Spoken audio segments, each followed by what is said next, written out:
Assignment दिया था, शायद अगर किसी को याद हो तो किसी ने भी जो है वो असाइनमेंट सबमिट नहीं करवाया। ठीक है, 2-3 दिन हो चुके हैं। मैंने शायद मंडे को असाइनमेंट दिया था। ठीक है, असाइनमेंट क्या दिया था किसी को याद है? मैंने क्लास में कहा था, चैट में बताओ, याद भी है कि नहीं है? बनाना तो दूर की बात है, किसी ने असाइनमेंट याद है कि नहीं है? नहीं है, मेरे ख्याल में किसी को याद था। बड़ी हैरत की बात है। मैंने असाइनमेंट दिया था कि आप XYZ कोई भी कंपनी लें, उसका आप लोगो बनाएं और उसका आप बिजनेस कार्ड बनाएं। ठीक है, और उन सब चीज़ों को मॉकअप्स के अंदर रख के, बिजनेस कार्ड के मॉकअप हो गया, इसके अलावा लेटर हेड का मॉकअप हो गया, उन सब में आप रख के मुझे आप शो करें।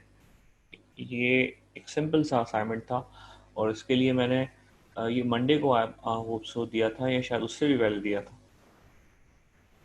तो उसको 2-3 दिन तो गुजर चुके हैं, मगर किसी एक बंदे ने भी ये चीज़ करके नहीं दिखाई। कोई एक सिंगल स्टूडेंट ने भी नहीं। मेरी आवाज़ आ भी रही है या नहीं? कोई चैट पे किसी का रिस्पांस क्यों नहीं आ रहा? सब सो गए हैं क्या?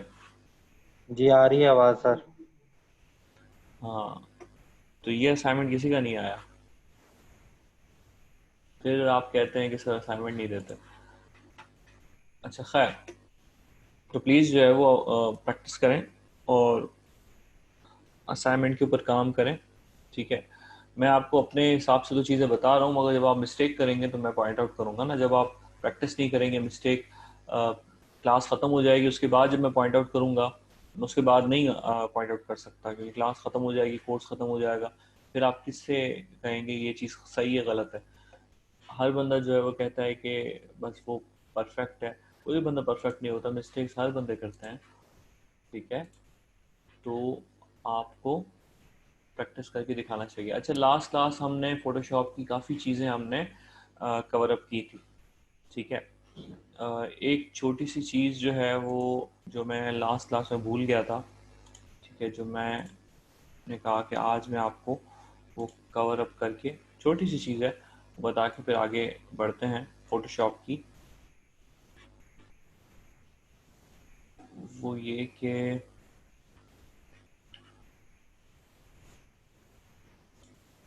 हम ये पिक्चर ले लेते हैं फॉर एग्जाम्पल। ठीक है, अच्छा, लास्ट क्लास में तकरीबन 2 क्लासेस में लगातार, क्योंकि इम्पॉर्टेंट है, मैंने जो है वो क्लोन टूल भी आपको समझाया, क्लोन टूल कैसे काम करता है, क्लोन स्टैम्प टूल। इसके अलावा मैंने आपको स्पॉट हीलिंग ब्रश टूल समझाया। ठीक है, स्पॉट हीलिंग ब्रश टूल क्या करता है?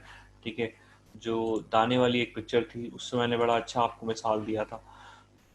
ठीक है, कि वो सैंपल्स ले रहा होता है और वो छोटे छोटे जो दाग धब्बे होते हैं उनको वो सॉल्व आउट कर रहा होता है, और कई जगहों पे अगर आप ब्रश को बड़ा कर दें साइज, तो कई जगहों पे वो उसको रिमूव करके दिखा रहा होता है। ठीक है, इसकी हमने अ, ये जो हमने, आपको याद आएगा पिक्चर से, हमने इस पिक्चर के अंदर उस चीज़ को यूज़ करके मैंने आपको दिखाया था, तो आपको ज़्यादा बेहतर तरीके से याद होगा।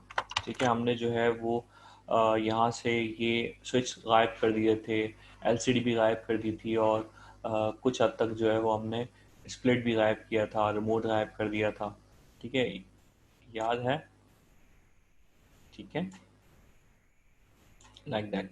ठीक है, ये हमने स्पॉट हीलिंग ब्रश पढ़ा था। ठीक है, दूसरा एक और टूल है हीलिंग ब्रश टूल। ठीक है, हीलिंग ब्रश टूल जो है वो क्या करता है? ठीक है, healing brush tool similar to clone stamp tool है।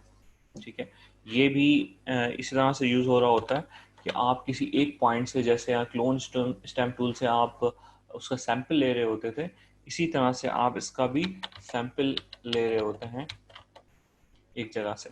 ठीक है, आप सैंपल मिसाल के तौर पे मैं इस जगह से लेके और इधर पुट कर रहा होता हूँ, तो ये सैंपल लेके यहाँ पे ये पेस्ट कर देता है। मगर इसका एक फ़ायदा सबसे बड़ा ये है कि सपोज़ कि मैं यहाँ से क्लोन स्टैम्प टूल का नुकसान ये है और इसका फ़ायदा ये है कि क्लोन स्टैम्प टूल कई दफ़ा जो है वो उसके शेडोज़ और उसके डार्क हिस्सा जो है वो भी लेके आ रहा होता है, जिसकी वजह से डिफरेंस जो है वो कवर अप नहीं हो पाता। ठीक है, ये क्लोन स्टैम्प टूल का एक ड्रॉबैक है, मगर इस टूल के अंदर वो ड्रॉबैक नहीं होता। ठीक है, कई जगहों पे ये बेहतर इस्तेमाल होता है। ठीक है,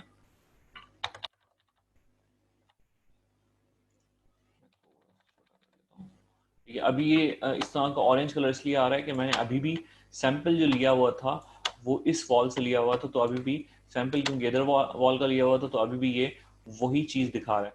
तो आपको सैंपल लेना होता है, उसके बाद फिर ये आगे काम कर रहा होता है। ठीक है, ये similar to clone stamp tool ही है। ठीक है, अब मैं मिसाल के तौर पर इस जगह का सैंपल लेता हूँ और यहाँ पे इसको करने की कोशिश करता हूँ। ठीक है, तो ये कुछ हद तक कुछ चीज़ें कर रहा होता है। रिक्वायरमेंट के हिसाब से आप इसको यूज़ कर सकते हैं। ठीक है, मैं अगर इस जगह का स्टैंड लूँ, ठीक है, मगर ठीक है इसके भी अपने प्रोज एंड कॉन्स हैं। मगर ये भी मैं रिकमेंड करूँगा कि बड़ी डिवाइस के लिए को रिमूव करने के लिए अच्छा टूल नहीं है। आप छोटी चीज़ों को रिमूव करें, छोटे जो पैचेस होते हैं उनके लिए। मगर जो बड़ी चीज़ें हैं उनको, मैंने कल की क्लास में भी कहा था कि बड़ी चीज़ें जो है वो आसानी से रिमूव नहीं होती। जितने भी ये हीलिंग ब्रशेस होते हैं, हीलिंग टूल्स होते हैं, ठीक है, तो हम मिसाल के तौर पे यहाँ से इसको रिमूव करना चाहते हैं तो इसने काफ़ी हद तक जल्दी जल्दी ये रिमूव कर दिया। ठीक है, तो ये शेडो बरकरार रखा और काफ़ी बेहतर कर दिया। ठीक है, तो ये एक छोटी सी चीज़ है जो आप मर्ज करके यूज़ कर सकते हैं बाकी टूल्स के साथ। ठीक है, अच्छा एक चीज़ आगे जो हम कवर अप करते हैं वो है पैच टूल। पैच टूल जो है ये भी बड़ा मज़ेदार टूल है कि मिसाल के तौर पे इसका काम ये होता है कि आप एक एरिया सेलेक्ट कर लें। ठीक है, आप एरिया सेलेक्ट कर लें, ये वाला एरिया। ठीक है, आप इस एरिया की किसी और कॉपी लेके किसी और एरिया से आप उसको रिप्लेस कर सकते हैं। ठीक है, जैसे अभी देखें रिप्लेस होने की हमने बड़ी ख़राब सी एक कोशिश की। ठीक है, आप इसको इस तरह से रिप्लेस कर सकते हैं इस एरिया को। ठीक है, तो ये जल्दी जल्दी में ये टूल भी बड़ा काम आता है। ठीक है, अभी क्योंकि शेडोज थे उस टीवी में तो थोड़ा सा बेहतर हम इसको और कर सकते हैं। मगर जल्दी जल्दी में ये टूल भी काफ़ी काम करता है। ठीक है, काफ़ी बेहतर रिजल्ट्स आ रहे हैं, अच्छे रिजल्ट्स आ रहे हैं, आई होप सो।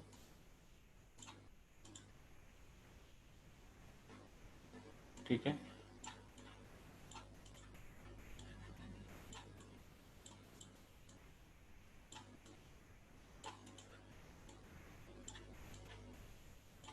ठीक है, तो ये पैच टूल जो है ये काफ़ी अच्छे रिजल्ट्स देता है बहुत सारी जगहों पे,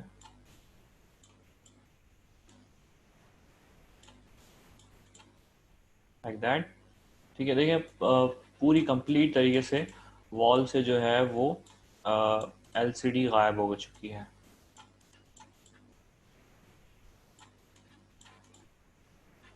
ठीक है, जैसे कभी थी ही नहीं। ठीक है, कोई बता सकता है कि यहाँ पे एलसीडी थी? नहीं बता सकता। ठीक है, तो ये किसका काम था? ये था पैच टूल। ठीक है, पैच टूल जो है वो बड़े अच्छे रिजल्ट्स जनरेट करता है बहुत सारी जगहों पे, और ख़ास तौर पे जब बड़ी बड़ी जगहें होती हैं। ठीक है, तो बड़ी जगहों के लिए ये अच्छा टूल है। ठीक है, और बहुत जल्दी काम कर रहा है। देखिए ना, मुझे फ्रिक्वेंटली इसके ऊपर ज़्यादा काम करने की ज़रूरत नहीं पड़ रही। ठीक है, बहुत फास्ट काम कर रहा है, जल्दी काम कर रहा है, और अ, बहुत जगहों पे ये अ, दूसरे टूल्स से बहुत बेहतर रिजल्ट्स देता है, बहुत अच्छे रिजल्ट्स देता है। ठीक है, और बहुत फास्ट है। ठीक है, अब जैसे मिसाल के तौर पर मुझे ये तारें गायब करनी है। ठीक है, तो मैं इन तारों को सही कर सकता हूँ। देखें कारपेट आ गया, ये तारें भी गायब हो गई। ठीक है, और कितने फास्ट तरीके से मैंने ये तारे। अच्छा, इसका जो ये आपस में डिफरेंस होता है कलर का, वो ऑटोमेटिकली उस चीज़ को नोट करके, और ऐसा नहीं करता कि यहाँ मिसाल के तौर पे दूसरे एरिया में ब्राइट कारपेट है और यहाँ पे डार्क कारपेट है, तो बाकी जैसे जो हीलिंग टूल कर रहा था और क्लोन स्टैम्प टूल ये बाजों का ये कर रहे होते हैं कि ब्राइट एरिया जो है वो भी चिपका देते हैं डार्क एरिया में। तो ये जो पैच टूल है वो इस चीज़ का ख्याल रखता है कि भाई अगर मैं किसी डार्क एरिया में काम कर रहा हूँ तो सैंपल तो उठा लेगा, मगर उसकी वाइटनेस या उसका कलर डिफरेंस को मद्देनज़र रखते हुए वो रिप्लेस करता है।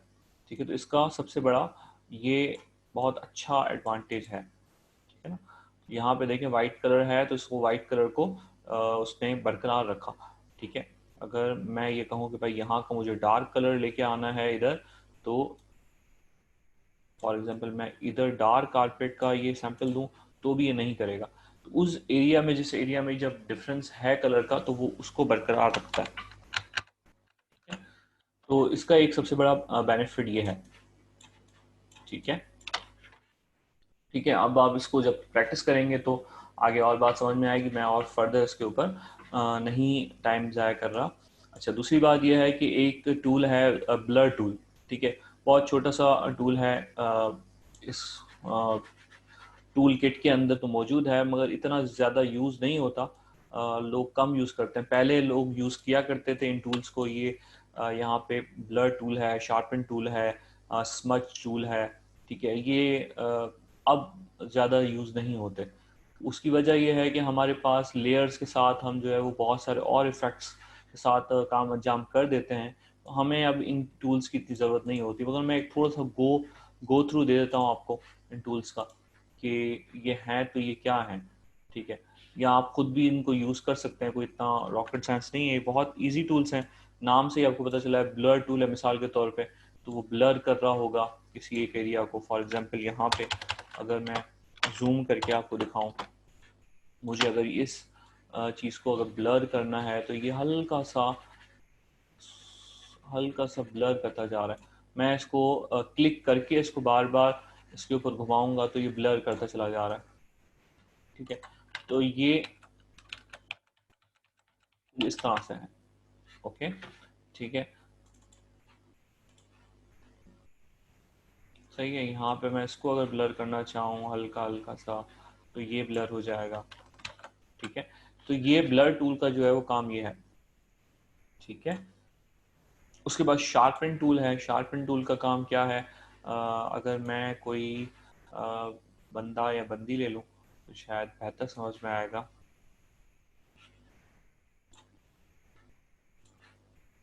ठीक है, ये मैंने अभी पिक्चर्स डाउनलोड की हैं मगर इसमें भी वही चीज़ है कि इसका जो एक्सटेंशन है वो जेपीजी होना चाहिए, तो ये पिक करेगा। ओके, ठीक है, अब ये बड़ा खूबसूरत सा बंदा है। ठीक है, बड़ा हैंडसम सा। तो अब हम मिसाल के तौर पे ब्लर टूल इस्तेमाल करते हैं तो इसका फेस ये ब्लर हो जाएगा। अब आपको शायद वाजे ये चीज़ समझ में आ रही होगी। ठीक है, उसके अलावा अगर मैं क्या करूं कि अगर शार्पन टूल इस्तेमाल करूं, ठीक है, वैसे ही ये शार्प इमेज है इतनी ज़्यादा और ब्लर होती चली जाएगी। और अगर मज़ीद मुझे अगर शार्प करना है किसी एजेस को, तो मैं मज़ीद शार्प कर सकता हूँ। फॉर एग्ज़ाम्पल मैं कोई ऐसी पिक्चर लूँ जिसमें शार्पनेस को मैं बढ़ा सकूँ, लाइक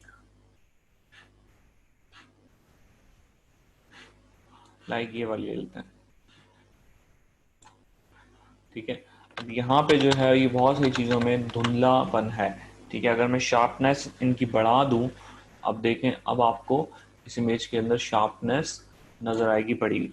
ठीक है, मगर जैसे ही मैं इसको ज़्यादा ओवर एग्जैजुरेट करूँगा तो ये पिक्सल्स फटने लगेंगे, ख़राब होने लगेंगे। तो थोड़ा सा इस बात का ख्याल रखना है। अब देखें, मैं यहाँ पे थोड़ा सा इसको शार्प करना चाह रहा हूँ, थोड़ा सा ये शार्प होना शुरू कर दिया इसने। ठीक है, अगर मैं जूम करके दिखाऊं कि ये जो नीचे वाले एरियाज हैं ये ब्लर हैं, मगर ये जो अभी ऊपर वाले एरियाज हैं मैंने इनको शार्प किया है तो वो शार्प हो गए। तो ये सिर्फ एक क्लिक की देर पे ये शार्प आप किसी भी एरिया सो किसी भी पिक्चर का कोई भी एरिया आप उसको शार्प कर सकते हैं, ठीक है। मगर अब ये टूल इतना ज़्यादा इस्तेमाल नहीं होता, ठीक है, ये दोनों टूल्स इस्तेमाल नहीं होते। हम यहाँ से जो है वो फिल्टर्स के ज़रिए जो है वो शार्पन कर रहे होते हैं और चीज़ें कर रहे होते हैं, ठीक है। तो हम इतना इन चीज़ों को यूज़ नहीं कर रहे होते, मगर अगर आपको कभी यूज़ करना पड़े तो आप इनको यूज़ इस तरह से कर सकते हैं, ठीक है। मैंने आपको पहले क्लास में कहा था कि फ़ोटोशॉप में एक चीज़ करने के लिए एक तरीके नहीं होते, बहुत सारे वेज होते हैं। तो बहुत सारे वेज से आप अपने रिजल्ट्स को अंजाम दे सकते हैं। ओके, क्लियर है। बाकी इसके अलावा स्मच टूल है। स्मच टूल क्या करता है वो, अ, अगर मैं इसकी एक मिसाल दूं कि फॉर एग्जांपल मेरे पास एक लेयर है, ठीक है, इसको मैं हटा देता हूँ, ठीक है, और मेरे पास एक फॉर एग्जांपल सॉलिड कलर की एक लेयर है, ठीक है, वाइट कलर है, ठीक है। अच्छा, अब मैं ये बात बता रहा हूँ कि मैं यहाँ पे फॉर एग्जांपल पेंट करता हूँ रेड कलर, ओके, ठीक है। रेड कलर मैं पेंट करता हूँ फॉर एग्जांपल, ओके, और दूसरा कलर मैं पेंट करता हूँ यहाँ पे ग्रीन, ठीक है। तो स्मज टूल क्या करता है, स्मज टूल दोनों को मिक्सअप करने के लिए इस्तेमाल हो रहा होता है, ठीक है। तो एक जो मसला आ रहा है वो ये कि मैंने जो ब्रश लिया हुआ है वो इस तरह का था, तो इसलिए वो अजीब से वो बना रहा था, ठीक है। तो अगर नॉर्मल ब्रश आप लें, यहाँ पे आपको यहाँ ब्रशेस के बहुत सारे स्टाइल्स मिल जाएंगे। ब्रशेस को, इन चीज़ों को मैंने इन डेप्थ जो है वो इलिस्ट्रेटर के लेवल पे जब हम पढ़ रहे थे तो मैंने एक्सप्लेन ऑलरेडी कर चुका था। जो चीज़ें रिपीटेडली यूज़ हो रही हैं तो मैं उनको फर्दर टाइम वेस्ट नहीं करूँगा, इन डिटेल नहीं बताऊँगा। बस आप इतना समझ लें कि उन टूल्स को फोटोशॉप में कुछ ज़्यादा ही इसके अंदर ऑप्शंस हैं, ठीक है। मगर स्मच टूल ये कर रहा होता है कि दो कलर्स को अगर आपको ब्लेंड करना है तो आप ब्लेंड कर सकते हैं, ठीक है। ये खास तौर पे जब ऑयल पेंटिंग हो रही होती है या पेंटिंग के लिए ये इस तरह का चीज़ बहुत ज़्यादा इस्तेमाल हो रही होती है, ठीक है। जब आप पेंटिंग कर रहे होते हैं और फोटोशॉप में भी पेंटिंग होती है, ठीक है। जब दो कलर्स को मर्ज करना होता है या आप मिसाल के तौर पे फॉर एग्जांपल आप क्या कर रहे होते हैं कि इसको मैं हटा देता हूँ। फॉर एग्जांपल आप आपने ब्लैक कलर से ब्लैक ग्रे कलर के चारकोल कलर से आप फॉर एग्जांपल कोई चीज़ ड्रॉ कर रहे हैं इसके ऊपर ना, एक लेयर ले लेता हूँ। फॉर एग्जांपल मैं यहाँ पे कोई चीज़ ड्रॉ कर रहा हूँ फॉर एग्जांपल ना, ठीक है। मल्टीपल ब्रशेस हैं, मैंने तो ये ब्रश लिया हुआ है, मगर मैं मिसाल के तौर पे इस तरह कोई ब्रश लूँ और अब मैं मिसाल के तौर पे कोई चीज़ ड्रॉ कर रहा हूँ फॉर एग्जांपल इस तरह से। तो अब मैं चाहता हूँ कि इन चीज़ों को स्मज टूल के साथ थोड़ा सा इसको इस तरह से सेट करूँ। ये अगर जो पेंटिंग करने वाले हजरात हैं उनको इस बात का ज़्यादा बेहतर समझ में आएगा, और स्ट्रेंथ इसकी कम और ज़्यादा हम कर सकते हैं, ठीक है। मैंने बहुत स्ट्रेंथ की हुई है, बहुत ज़्यादा एरियाज को ये कर रहा है। जो हैंड राइटिंग और हैंड पेंटिंग्स बनाते हैं उनको अंदाज़ा होगा कि जो ख़ासतौर पे पेंसिल से जो ड्राइंग कर रहे होते हैं ना, तो हमें ज़रूरत पड़ती है कि हम किसी एरिया को जो है वो हम थोड़ा सा ब्लर करना चाह रहे होते हैं, या थोड़ा उसको उसमें से थोड़ा सा जो है वो क्या कहते हैं पेंसिल से कर रहे होते हैं, तो उसका ग्रेफाइट जो है वो थोड़ा सा मिटाना चाह रहे होते हैं इसी एरियाज में, ठीक है। तो ये स्मज टूल कुछ इस तरह का काम कर रहा होता है, ओके। ठीक है, आगे बढ़ते हैं। ये टूल मैंने आपको बता दिया, ठीक है। हम लास्ट क्लास में जो है वो हम क्या बना रहे थे, हम एक पोस्ट बना रहे थे, और हमने बड़ी फैंटास्टिक सी पोस्ट लास्ट क्लास में हमने बनाई थी, अगर आपको याद हो। तो आज हम फिर से एक पोस्ट के ऊपर काम करते हैं, और पोस्ट एक ऐसी चीज़ है जिसकी आपको ज़रूरत पड़ेगी, और एमएसएम के लोग हैं तो एमएसएम जो है वो डेफिनेटली बहुत ज़्यादा पोस्ट डिज़ाइन प्रोड्यूस कर रही होती है डेली बेसिस पे, ठीक है। तो मुझे इस बात का अच्छी तरह एहसास है, मैंने भी एमएसएम के लिए पोस्टें बहुत ज़्यादा बनाई हैं, तो मुझे अंदाज़ा है। तो पोस्ट डिज़ाइन पे आते हैं। पोस्ट के जो मॉडर्न मेथड्स हैं, मॉडर्न अच्छी तरीके से ज़्यादा अच्छे डिज़ाइंस के साथ आप पोस्ट बनाना चाहते हैं, तो वो आप कैसे बना सकते हैं। लास्ट क्लास में मैंने एक ट्रिक बताई थी कि आप कैसे जो है वो अगर कोई लेटर लिखना चाहें माउंटेन्स के साथ, जो मैंने आपको लास्ट क्लास में ट्रैवल एजेंसी की एक पोस्ट बना के दिखाई थी, तो उसमें आप कैसे किस टेक्निक से आप उन लेटर्स को बाहर निकाल सकते हैं। वो वीडियो मैं फिर से रिपीट नहीं करूँगा, आप वीडियो रिकॉर्डिंग में उसको देख सकते हैं। आज मैं एक और मेथड आपको बताना चाहता हूँ, ठीक है। वो क्या कि मिसाल के तौर पे मुझे एक इमेज है,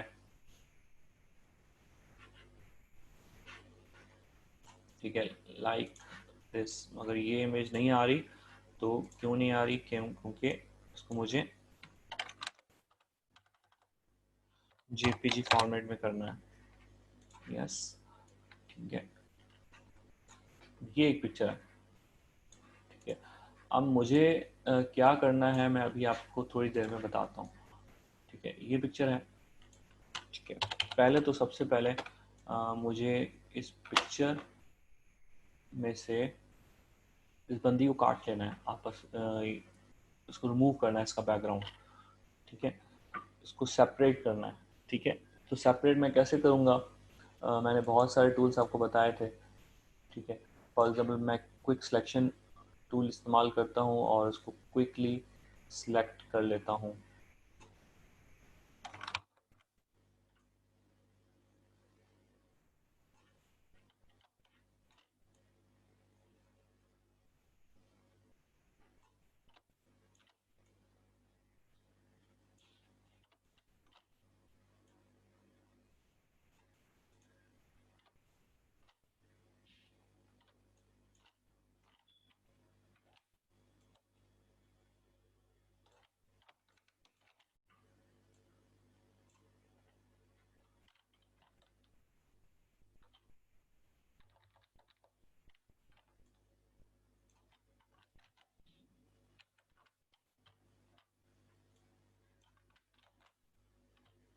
ठीक है, ऑल्ट दबा के मैं ये एरिया माइनस कर रहा हूँ और ये कुछ एरिया प्लस कर रहा हूँ, ठीक है। और ये कुछ एरिया प्लस कर रहा हूँ इसका, इसके हेड के बाद, ठीक होगी बात। और ये एरिया अभी भी माइनस करना चाहता हूँ मैं।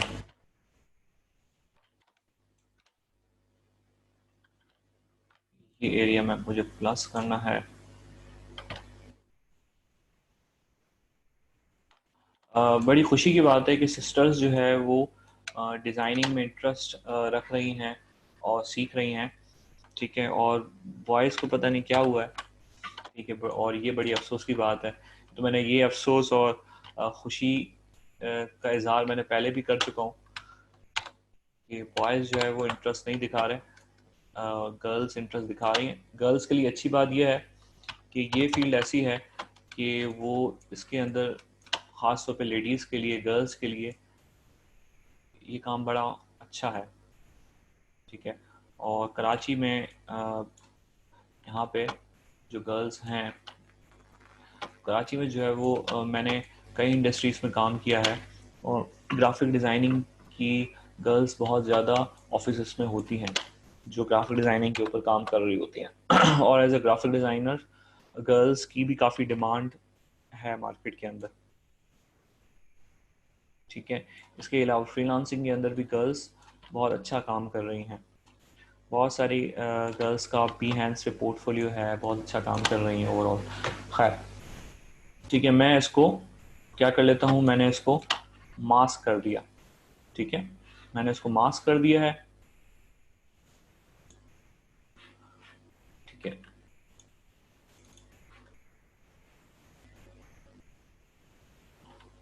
ओके, इसका कुछ एरिया आई थिंक कि कटिंग में मिस्टेकनली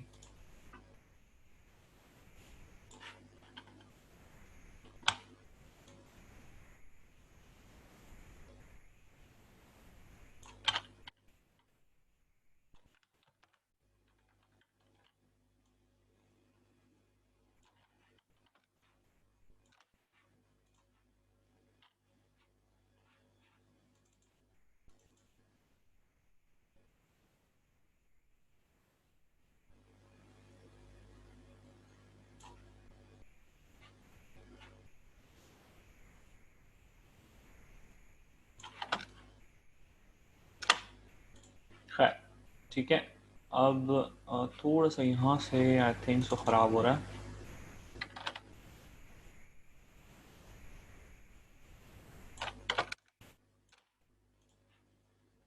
ठीक है। मुझे मालूम है कि बड़ा गंदा काटा है मैंने ठीक है, मगर फिलहाल जो है वो जो मुझे इफ़ेक्ट बताना है उसके लिए इतना काफ़ी है। ठीक है, ठीक है, हमने इसको रिमूव कर दिया है। ठीक है, हमने इसको सेपरेट कर दिया है। ठीक है। अच्छा, अब जो मुझे इफ़ेक्ट चाहिए वो अभी मैं थोड़ी देर में आपको बताता हूँ। ठीक है। अच्छा, एक बात और कि जो एक मैंने मिस्टेक की है वो ये कि मुझे इसका डुप्लीकेट ले लेना चाहिए था। खैर, अभी भी हम डुप्लीकेट ले सकते हैं।